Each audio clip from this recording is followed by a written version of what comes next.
Well, this is a topic we'd like to discuss with a mini version of our Rush Hour Roundtable panel today. So joining us now is Marc Goldwein, Senior Vice President and Senior Policy Director for the Committee for a Responsible Federal Budget, Ali Bustamante, Deputy Director of Education, Jobs, and Worker Power at the Roosevelt Institute. Ali, Marc, thank you both for being with us. I want you both to answer all of the questions that we have. So this first question, do you think this plan will help or hurt the economy? This is obviously a very fragile time. We have record high inflation. We have these ever rising interest rates. Ali, we'll start with you. It will absolutely help millions of Americans throughout the U.S. Student debt cancellation increases savings and lowers debt obligations for borrowers and their families, broadening economic security without impacting inflation whatsoever. Marc, what do you think? Yeah, I agree it's going to help millions of Americans, but at the expense of hundreds of millions of Americans. This is going to probably add maybe a quarter point to the inflation rate at a time that inflation is already the highest in 40 years. It's going to make tuition costs rise. It's good for 12% of Americans, but it's just not very good for the other 88%. And I want to get to that tuition cost a little bit later, but first I kind of want to piggyback, Marc, off something you said there.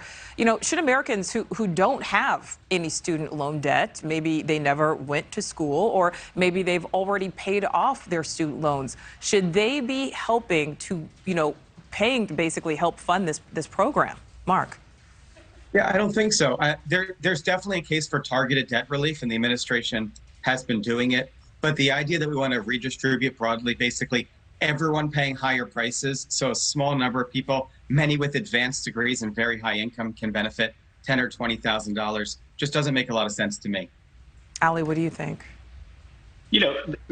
Student debt cancellation is an acknowledgement that college used to be free or have low-cost tuition before bad policies severely cut funding and shifted the burden of financing college onto students and their families. It's not, it would be unfair to actually let a generation of Americans have this, life-crushing debt for an entire generation.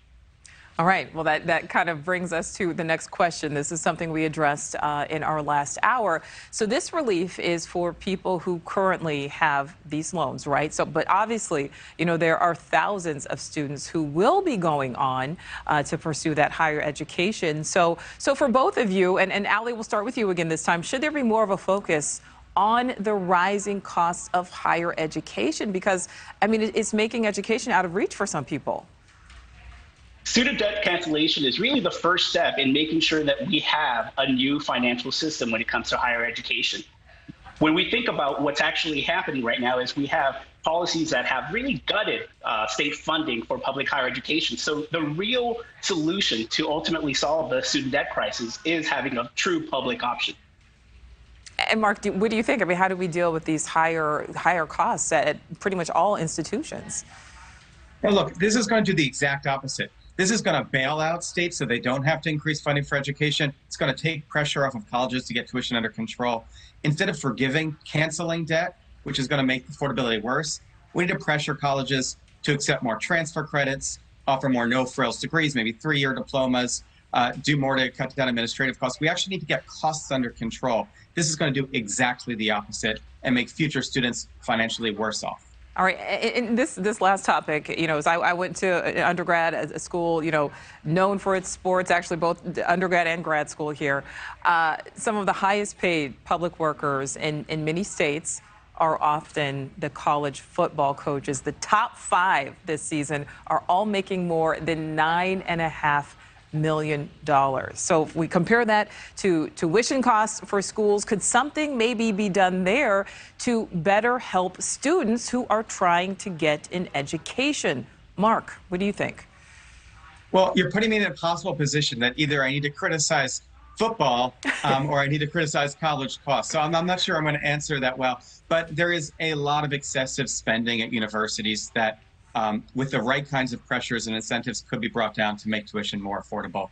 And that's what we should be focusing on. And arguably, they certainly do bring in many times a lot of money. So I don't want to ignore that aspect of it. But Ali, what do you think?